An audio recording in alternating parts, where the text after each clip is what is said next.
এবার ইরানের তেল শোধনাগারে হামলা করল ইসরায়েল। তেহরানের অর্থনীতিতে ধস নামানোর পরিকল্পনায় এই হামলা করা হয়েছে বলে দাবি করেছে ইসরায়েলের একাধিক নেতা। বার্তা সংস্থা অ্যাসোসিয়েটেড প্রেসের প্রকাশিত ভিডিওতে দেখা যায় রাতের আকাশে ইরানি রাজধানীর দিগন্ত জুড়ে আগুনের আভা ছড়িয়ে পড়ছে। তাদের প্রতিবেদন অনুযায়ী যুদ্ধের ইতিহাসে এই প্রথম কোনো বেসামরিক শিল্প অবকাঠামোকে লক্ষ্যবস্তু করা হয়েছে। ইরানের রাষ্ট্রীয় গণমাধ্যম এ হামলার জন্য যুক্তরাষ্ট্র ও জায়নবাদী শাসনের আক্রমণকে দায়ী করেছে।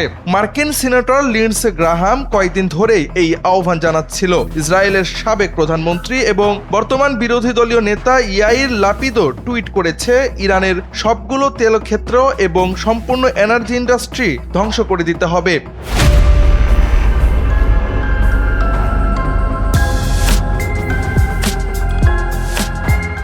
যেন তারা অর্থনৈতিকভাবে আর মাথা তুলে দাঁড়াতে না পারে এবং যেন ইরানের রেজিমের পতন ঘটে।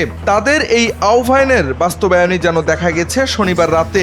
ইরানের সর্ববৃহৎ ওয়েল রিফাইনারি সহ অন্তত 30টি ওয়েল স্টোরেজে বোমিং করেছে ইসরায়েল। জানা গেছে আক্রান্ত এই শোধনাগারটি তেহরান সহ উত্তরাঞ্চলীয় প্রদেশগুলোতে জ্বালানি সরবরাহ করে থাকে। এদিকে ইরানও বসে থাকার পাত্র নয়। দেশটি জানিয়েছে ইমিডিয়েট রেসপন্স হিসেবে তারা ইসরায়েলের হাইফা রিফাইনারি লক্ষ্য করে খাইবার মিসাইল নিক্ষেপ করেছে। বিশ্লেষকরা বলছেন তেল শোধনাগারে ইসরায়েলি এই হামলার মাধ্যমে মূলত মধ্যপ্রাচ্যের চলমান আগুনে ঘি ঢেলে দিল মার্কিন জোট। পাল্টা জবাব কিংবা ইসরায়েলের এনার্জি সেক্টর দুর্বল করতে আমেরিকা ইসরায়েলের মিত্র আরব দেশের তেল গ্যাস ফ্যাসিলিটিস লক্ষ্য করেও হামলা চালাতে পারে ইরান। যদি সত্যি এমন হয় তবে মধ্যপ্রাচ্যের এই আগুনের প্রভাব খুব দ্রুত বিশ্ববাজারে পরিলক্ষিত হবে।